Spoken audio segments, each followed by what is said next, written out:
Salut tout le monde, on est à la mi-octobre. La mi-octobre, ça signifie la moitié du premier semestre pour tous les étudiants. Ça signifie aussi être en train de passer les matières orales du CRFPA. Et donc les langues vivantes et la matière qui nous fait peur à nous tous, le grand oral. Je vous souhaite beaucoup de courage. L'objet de cette vidéo est tout autre. J'aimerais vous parler du financement des études, donc de droit, mais je crois de toutes les études supérieures et des différentes possibilités que nous avons en tant qu'étudiants pour essayer de réussir à maintenir un budget de façon correcte pour une vie étudiante. Le budget étudiant va être composé notamment pour une grosse partie du loyer, donc même s'il y a des résidences étudiantes, une résidence étudiante, si on prend à 18 mètres carrés, donc c'est la moyenne pour les logements étudiants, ça va être de l'ordre de 370 € ou 400 € par mois. Ensuite, il y a les 9 mètres carrés, mais bon, du coup, c'est vraiment petit. Et puis les 21 et 30 mètres carrés vont être encore plus chers. Avec ça, il faut payer tous les abonnements donc de tram, de bus, de transport en commun, même de métro en fonction des villes dans lesquelles vous faites vos études. Il faut payer Internet, le téléphone, votre voiture si vous en avez une, et donc l'assurance voiture ainsi que le budget essence au besoin et la nourriture et peut-être d'ailleurs que j'oublie d'autres charges. Bref, ça fait un budget qui est conséquent. Et donc, il est nécessaire de se demander, notamment en première année, comment est-ce qu'on va faire pour financer le reste de nos études, d'autant plus lorsque nos parents ne peuvent pas nous aider ou peuvent nous aider de façon assez modérée. J'aimerais vous parler de la bourse, après je vous parlerai des jobs étudiants, ensuite je m'arrêterai sur les stages et globalement les stages rémunérés. Ensuite, je reviendrai sur l'alternance et enfin, je vous ferai une petite parenthèse sur les prêts étudiants. Voilà. La bourse sur critères sociaux, donc elle est distribuée en fonction de la composition de son foyer fiscal ou de ses foyers fiscaux pour le cas où nos parents seraient séparés. Donc là, c'est l'État qui va regarder la composition pour voir au regard des ressources de nos parents si on peut bénéficier d'une aide financière ou non. Je fais d'ailleurs une petite parenthèse sur la bourse au mérite qui est distribuée à tous les étudiants issus de milieux plutôt modestes et qui ont eu une mention très bien au baccalauréat. Et donc ça permet de cumuler cette bourse au mérite avec la bourse sur critères sociaux. Donc ça peut être très intéressant d'avoir les deux, même si effectivement tout le monde n'a pas une mention très bien au baccalauréat. Bref, il y a 7 critères, ça va du 0 bis, donc qui est simplement une exonération en fait sur vos frais de scolarité, à l'échelon 7, et l'échelon 7 permet d'obtenir un financement de 550 € mensuels. Donc c'est très intéressant et puis surtout la bourse va être distribuée pendant 10 mois et ce qui est important à mon sens c'est qu'elle est distribuée aussi au mois de juin alors que le mois de juin c'est simplement un mois qui permet pour les personnes qui passent au rattrapage du coup de réviser mais globalement on n'a pas cours au mois de juin. Donc voilà, ça va être quand même intéressant d'avoir ça à l'esprit. Par la force des choses, si on l'a que 10 mois, ça veut dire qu'au mois de juillet et au mois d'août, on n'a pas de bourse. Donc la bourse, elle est cumulable évidemment avec les APL. Et d'ailleurs, les APL, à l'inverse de la bourse, ne va pas du tout être distribuée en fonction du foyer fiscal, puisque là, tous les étudiants vont pouvoir bénéficier des APL. Donc c'est intéressant pour tout le monde. Je vais vous parler de mon expérience en restauration et ensuite je vous parlerai de mon expérience avec les enfants et puis enfin de mon expérience avec les étudiants puisque vous verrez que j'ai fait 3 jobs étudiants différents. J'étais dans un bar-restaurant en fait sur l'autoroute, donc je pouvais travailler à la fois au bar et à la fois au restaurant en fonction de mon planning et je travaillais en 2-8, c'est-à-dire que des fois j'étais du matin, donc de 6h à 15h et parfois j'étais de l'après-midi, donc 15h, 23h. Et mes missions, c'était de remplir les buffets quand j'étais au restaurant, de nettoyer la salle, de faire la plonge, d'être au grill, d'être en caisse. Quand j'étais au bar, ça allait être d'être en caisse et donc de préparer toutes les commandes. Alors du coup, en été, ça veut dire être capable de gérer des énormes bus de tourisme qui sont blindés de touristes qui notamment ne vont pas parler français. Donc voilà, il faut pouvoir un peu s'adapter. Et qui vont tous demander des caramels latte macchiato. Ça, Je comprends pas. Ils voient qu'on est jeune, qu'on vient d'arriver, ils demandent tous des caramels latte macchiato, c'est hyper chiant à faire parce qu'il faut faire couler l'expresso, il faut pas avoir oublié avant de mettre de la vanille ou du caramel ou du chocolat en fonction des goûts des gens. Ensuite, il faut faire de la mousse de lait, ensuite, il faut faire un petit dessin. Bref, vous voyez un peu le genre Starbucks. Ben voilà, c'est un peu l'idée du caramel latte macchiato. Du coup, je déteste les caramels latte macchiato. C'était quand même une bonne expérience, c'était une expérience qui me permettait de gagner, comme je vous le disais, le SMIC. Donc quand j'étais en temps complet, excusez-moi, je gagnais à peu près 1200 € donc au mois de juin, juillet et août.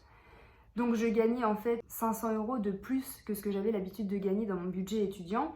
Et donc sur 3 mois, je gagnais 1500 €, ce qui me permettait soit de les mettre de côté en fonction des dépenses que j'allais avoir dans l'année, ou alors de répartir ces 1500 € sur les 10 mois de cours pour pouvoir avoir la bourse, les APL et 100 à 150 € en plus et donc pouvoir faire plus de choses. 3 ans, ça a suffi. Après, j'en ai eu un peu marre. Donc, j'ai été babysitter. Là, du coup, j'étais babysitter en semaine. J'allais en cours et à la fin des cours le soir, j'allais garder 2 enfants, donc qui avaient 5 et 8 ans. Je bossais 2 heures chaque soir, mais avec le transport, en fait, je bossais 3 heures. Donc, c'était une expérience assez sympathique. J'ai bien aimé. Bon, je l'ai fait qu'1 an. Et puis ensuite, j'ai voulu donner des cours particuliers. Donc là, pour le coup, mon public était beaucoup plus grand. Soit ils étaient en première année, donc ils allaient passer les épreuves anticipées, soit ils étaient en terminale. Et donc là, je pouvais avoir affaire à des gamins de 18 ans. Et à l'époque, moi, j'avais 22 ans. Donc vous voyez, c'est un boulot qui va permettre de se donner beaucoup de confiance, mais qui va aussi être très stressant parce que en plus de l'heure ou de l'heure et demie de cours qu'on dispense, on va devoir préparer son cours pour savoir quoi dire et puis pour être quand même réglo par rapport aux familles qui vont payer un cours 20 € si vous travaillez hors structure et 40 à 45 € si vous êtes embauché chez Complétude, Méthodéo, Academia et bref, tous les systèmes comme ça de cours à domicile. Donc là, votre job, il va être soit de l'accompagnement avec de la remise à niveau. Donc vous allez revenir sur ce que l'étudiant a appris et qu'il n'a pas compris. Ou alors, ça peut être de l'approfondissement. Alors là, c'est d'autant plus compliqué puisque vous avez affaire à un élève qui est déjà très bon dans la matière dans laquelle il demande de bénéficier de soutien. Enfin, il demande ou ses parents lui imposent, parce qu'il y a ça aussi. Vous devez travailler parfois avec des gamins très bons qui aimeraient faire autre chose, enfin des gamins, des adolescents, puisque voilà, 17 ans, qui aimeraient être avec les copains, les copines, faire leurs cours de sport, de musique, et qui doivent rester avec vous le samedi matin pour faire les cours parce que papa et maman leur mettent la pression. Donc il y a beaucoup d'abord de confiance à établir dans ce job-là avant de pouvoir vraiment voir l'étudiant progresser ou en tout cas se maintenir selon ce qu'il veut et ce que les parents souhaitent aussi. Mais c'est très intéressant. Je crois que c'est le job étudiant que j'ai le plus apprécié en termes d'apprentissage personnel, même si dans la restauration, pour y avoir bossé 3 ans et au même endroit, du coup j'avais des très bons rapports avec mes collègues et que c'était aussi très bien. Mais c'est pas pareil, et puis aussi, faut être clair, ça rapporte pas la même chose, puisque lorsqu'on donne des cours particuliers, on est payé entre 15 et 20 € de l'heure, alors qu'en restauration, on est payé au SMIC, donc 8 € net, quoi. Voilà. Pour qu'il soit rémunéré, il faut pouvoir être dans l'entreprise plus de 2 mois consécutifs. Donc c'est assez compliqué, notamment avant d'avoir validé sa licence. C'est plutôt dans le cadre du Master 1 et du Master 2 qu'on va pouvoir faire un stage assez long et donc là être rémunéré. Donc c'est pas une grosse rémunération, c'est 535 €. Voilà. Moi, ce que j'avais fait, ce que j'avais réussi à faire entre le Master 1 et le Master 2, c'était donc faire un stage le mois de juin, juillet et d'août. Et donc être rémunéré 535 €. Donc là, j'ai eu la bourse au mois de juin et ensuite juillet, août, j'avais que la gratification de stage. Donc alors, économiquement, on est perdant. Ça, il n'y a pas besoin de bien compter vite pour s'en rendre compte. Mais en tout cas, sur le CV, c'est pas mal puisque les stages vont vous permettre de pouvoir alimenter votre CV de quelque chose d'un peu plus juridique et notamment pour rentrer en Master 2, c'est quand même bien de montrer qu'on a pu aller en entreprise et qu'on y a bossé 3 mois. C'est autre chose que simplement faire 3 semaines, ce que j'ai fait aussi dans le cadre du Master 1. dans une étude notariale ou un cabinet d'avocat. Enfin 3 semaines c'est bien, on peut à peu près observer, mais c'est vrai qu'on ne donne pas beaucoup de sa personne, alors que 3 mois déjà on a le temps de vraiment observer le métier et puis de pouvoir avoir quelques dossiers et puis les gérer en autonomie ou pas d'ailleurs. Mais c'est un peu plus intéressant pour le CV, donc je vous conseille vraiment de postuler et puis d'essayer d'obtenir des stages rémunérés. L'alternance que j'ai réalisée moi dans le cadre de mon Master 2, alors tous les Master 2 ne permettent pas de réaliser une alternance, mais de plus en plus de Master 2 sont ouverts à l'alternance, donc c'est vraiment très bien. Alors il y a plusieurs systèmes, hein. Ça peut être le système du 2 semaines, hein, donc 2 semaines en entreprise au mois et puis 2 semaines à l'école. Ça peut être aussi 3 semaines, une semaine. Ça peut être aussi par semestre. Vous allez avoir un semestre entier à l'école, notamment le premier. Et puis le deuxième en entreprise. Donc là, c'est très bien parce que ça permet d'avoir une gestion de ces dossiers qui n'est pas interrompue. Et donc de pouvoir s'améliorer un peu plus rapidement que lorsqu'on est en format comme je l'ai été 2 semaines, puisque du coup... par exemple, les premières périodes, moi, au travail, on n'a pas osé me donner de vrais dossiers parce que j'allais pas prendre... Alors, je travaillais dans une association de défense des consommateurs et on n'avait pas vraiment envie que j'ouvre un dossier et que je le laisse en suspens 2 semaines. Et puis, comme il s'agissait de bénévoles qui travaillaient avec moi, ils n'étaient pas là tout le temps pour récupérer mes dossiers. Donc, c'était compliqué et les premiers temps... on m'a beaucoup fait observer. Alors que je pense que si j'avais été là un semestre entier, on m'aurait donné des dossiers bien plus rapidement parce que tout simplement j'étais là pour les gérer de façon quotidienne, quoi. Bon, bref, ça c'est à voir en fonction des masters dans lesquels vous allez souhaiter être. Et puis si vous êtes déjà en Master 2 d'ailleurs, vous êtes déjà peut-être en alternance et très bien, je vous félicite. Pour les autres, peut-être que vous avez encore l'opportunité de chercher une alternance. Et puis si c'est le cas, je vous invite à le faire, même si c'est un peu compliqué de gérer l'alternance et le Master 2, mais globalement c'est fait pour. Donc vraiment, n'hésitez pas. Je voulais vous faire une petite parenthèse, comme je vous le présentais en introduction, sur le prêt étudiant. Mais là aussi je l'ai fait. Le prêt étudiant a l'avantage de vous garantir le paiement de certaines années d'études. Alors je dis certaines années parce que moi, dans mon cas, je dois rembourser 4 ans après avoir fait le prêt. Donc je ne pouvais pas me permettre de faire un prêt dès la première année. Tout simplement parce que sinon je devrais déjà le rembourser et qu'actuellement je suis en stage, je suis payée 800 € et que je n'ai juste pas les moyens.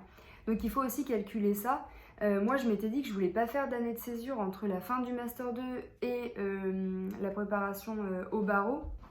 Et donc après les stages et l'école, enfin voilà. Il ne fallait absolument pas que je fasse un prêt avant la fin de la 3e année. Comme ça me permettait d'être tranquille le Master 1 et le Master 2. Du coup, les 18 mois d'école d'avocat, enfin de préparation au barreau, d'entrée à l'école et de stage, donc en fait 24 mois finalement, puisque pendant 6 mois on prépare, et puis ensuite on est 18 mois à l'école. Et après, ça me permet d'être tranquille encore 6 mois, et donc de rembourser en fait 2 ans après la fin des études. Bon bref, ça se calcule tout ça.